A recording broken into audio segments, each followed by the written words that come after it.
Le bassin versant de l'Argence est soumis à des crues récurrentes, aussi bien du cours d'eau principal que de ses affluents.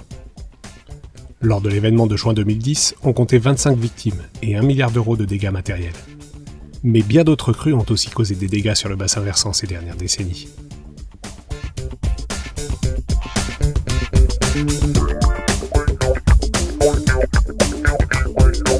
Afin d'aider les communes à s'entraîner, le syndicat mixte de l'Argence a organisé le 27 novembre 2018 un exercice de crise inondation. Pour cette fois, Tarado, les Arques-sur-Argence, Le Muy, Puget-sur-Argence, Roquebrune et Fréjus ont été ciblés. Et la DREAL s'y est associée. Un des objectifs de la mission interrégionale inondation arc méditerranéen, dont le préfet de zone m'a confié l'animation, est de développer l'anticipation locale des territoires et la montée en compétence des acteurs. Dans ce cadre, il est particulièrement important d'accompagner, d'inciter à la conduite d'exercices et de simulations. Un exercice de crise inondation se propose de simuler le déroulement d'une crue importante afin que les services en charge d'y répondre, les communes, la préfecture et les services de secours associés, puissent s'exercer, identifier leurs forces et faiblesses et finalement s'améliorer. Donc les mises en situation comme aujourd'hui par exemple, avec un débit dans l'Argence à 48 mètres cubes secondes, c'est quand même des phases qui ne sont pas fréquentes. Donc un entraînement comme aujourd'hui, ça nous permet de nous entraîner dans d'autres conditions et de maintenir nos compétences et nos capacités d'intervention.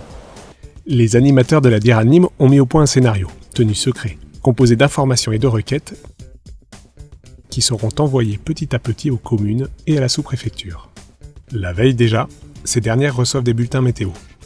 Ces bulletins vont s'aggravant au cours de la soirée, menant à l'activation le lendemain matin des postes de commandement communaux et du poste de commandement opérationnel de la sous-préfecture. Les informations et requêtes sont réceptionnées, priorisées, analysées et engendrent des communications et des prises de décision impliquant les différents acteurs. Ainsi, l'école maternelle de Fréjus et le collège des Arques, en lien avec le représentant du rectorat au poste de commandement opérationnel, déclenchent leur plan particulier de mise en sûreté. Alerté par le poste de commandement communal des Arques, le SDIS met en œuvre des opérations de sauvetage en eau vive, une reconnaissance par drone et un élitreuillage.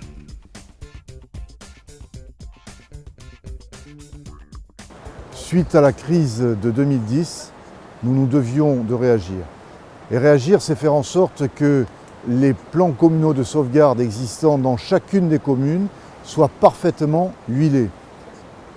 Dans une crise, il faut que chaque acteur joue à fond sa partition. Et pour jouer à fond sa partition, il faut s'entraîner. C'est le but aujourd'hui de cet exercice grandeur nature pour faire en sorte que les acteurs aient l'habitude de travailler ensemble pour lutter au mieux contre les inondations.